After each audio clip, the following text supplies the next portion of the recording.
કેમ છો મિત્રો? ઓમ શ્રી શનિશ્વરાય નમઃ. મિત્રો, આજે હું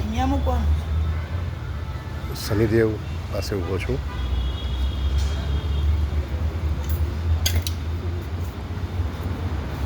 શનિદેવ વિશે ખૂબ જ અદ્ભુત વાતો હું તમને કરવાનો છું હમણાં. કહેવાય છે કે શનિદેવ મહારાજ ખૂબ જ ગુસ્સાવાળા અને કોઈની લાઈફને પણ જ્યારે એમની પનોતી બેસે ત્યારે કોઈની લાઈફને પણ ઉથલપાથલ કરી શકે છે. આવું કેટલાક જાણકારોનું કહેવું છે. જ્યારે કેટલાક સંત મહાત્મા પવિત્ર વ્યક્તિઓનું કહેવું જરા જુદું છે કે શનિદેવ ખૂબ જ દયાળુ, ખૂબ જ ભલા અને ખૂબ જ સારા છે.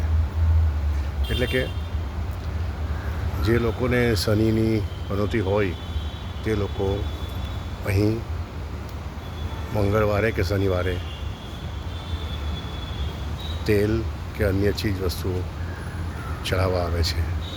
આ કોઈ સામાન્ય સ્થળ નથી, પણ ખૂબ જ પવિત્ર જગ્યા છે. મહારાષ્ટ્રમાં શનિદેવનું ખૂબ જ પવિત્ર મંદિર આવેલું છે, જ્યાં દુનિયાના કરોડો લોકો એમની પૂજા કરવા આવે છે.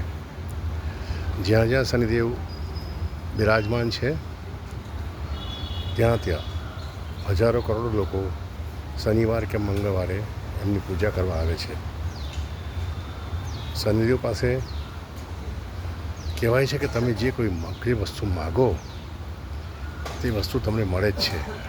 તમારું દિલ સાફ હોવું જોઈએ અને ખૂબ જ પ્રેમથી વંદન કરીને આ દેવને તમે મનાવશો તો એ માની જશે. અટલ આશ્રમમાં શનિદેવ બિરાજમાન છે. અહીં હજારોની સંખ્યામાં એમના પૂજન માટે લોકો દર શનિવારે અને મંગળવારે આવે છે. આપણે પણ શનિદેવને પ્રાર્થના કરીએ કે જે લોકોના જીવનમાં તકલીફ છે, ઉથલપાથલ છે, રોગ છે, દુઃખ દર્દ છે, બધા તેઓ દૂર કરે. આ દેશમાં, આ દુનિયામાં શાંતિ સ્થાપે, યુદ્ધો સમાપ્ત થાય. મિત્રો, આ વિડીયો ગમ્યો હોય તો શેર અને લાઈક તો કરજો, સબસ્ક્રાઈબ પણ કરજો. આભાર. જય શનિદેવ.